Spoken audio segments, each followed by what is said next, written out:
Hi everybody, it's Gail from Gail's Bookish Things. I wanted to share with you today for our July journaling joy how to make a pencil box. This could be any kind of previously used fountain pen box, or maybe just a ballpoint pen or something that comes in a box.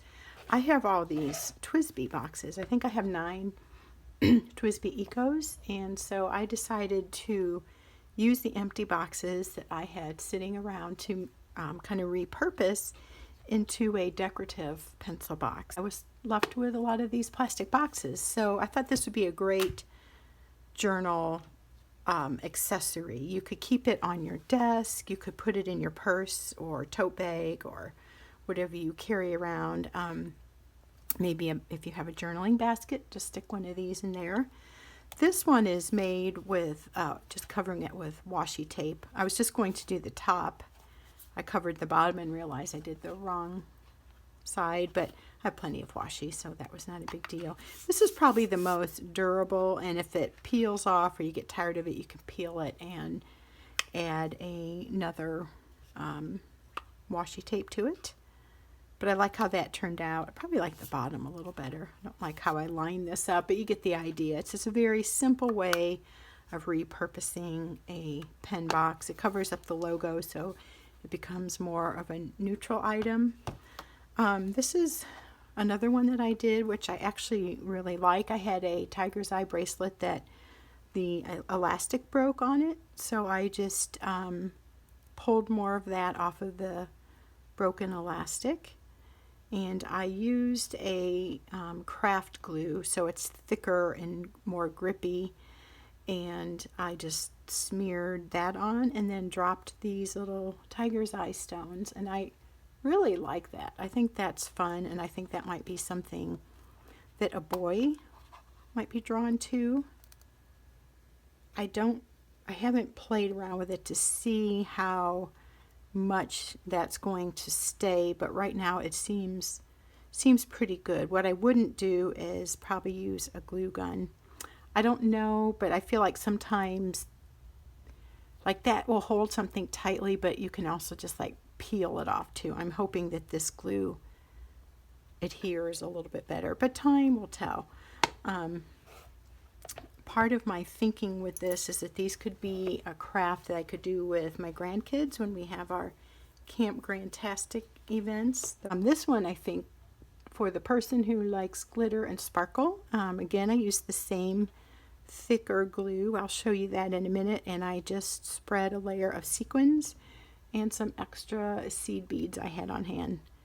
This is also a good way of using up some of those things that you might have on hand that you maybe don't want to keep around forever, and they're just kind of sitting there. And if you're like me, you feel better when they have a purpose. So I just used a whole little tiny packet of pink sequins for that one. These, like right now, feel fairly firm, but I'm sure they could get knocked off a little bit easily. Maybe a second coat of Mod Podge or some other kind of adhesive, maybe a second layer of the glue that I originally put on would secure those. But I just wanted to give you an idea of things you could do. Also, I didn't do one in scrapbooking paper, but what a great way to use up your paper scraps.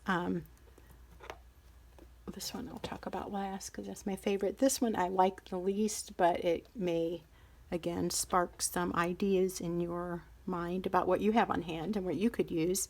Scrap fabric that I have tons of, and also extra crafting buttons.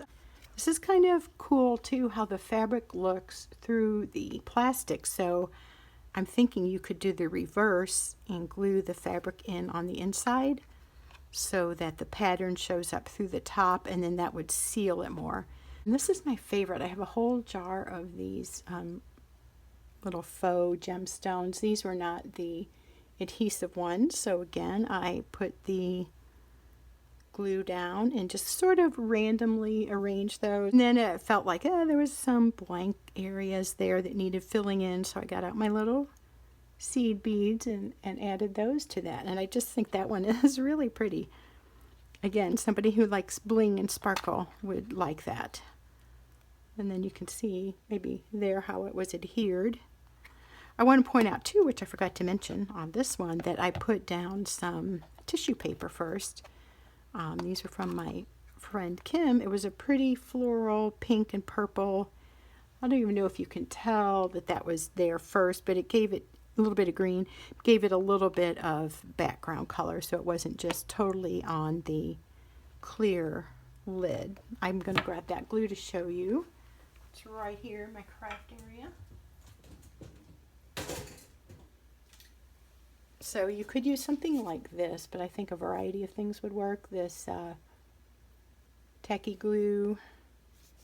This is premium all-purpose adhesive. This Aleene's. It's available in a lot of different places. I've seen Joann's or Michael's or Walmart. And then this one is a fabric one, so I think I might have used that here. But this is like really strong. I mean, it is specifically for fabric, but I have found my fingers are a little bit glued when I'm done using that. It will go on looking white, but it'll dry clear, so you can kind of tell a little bit better where your glue is, I think. Anyway, that is an idea for you to use up your pen boxes. I'm thinking I might do some of these for Operation Christmas Child. We pack for that ministry every year, and I think that this would be a fun little addition to a gift box for a child somewhere around the world. So there you go. Hope that's a fun idea, and that is something that you can do with what you have on hand. Any kind of box you could do this with. I just chose to use up some of these empty things I had sitting around. Hope you're having a great day. Hope you had an awesome 4th of July, and we will see you next time. Take care. Bye.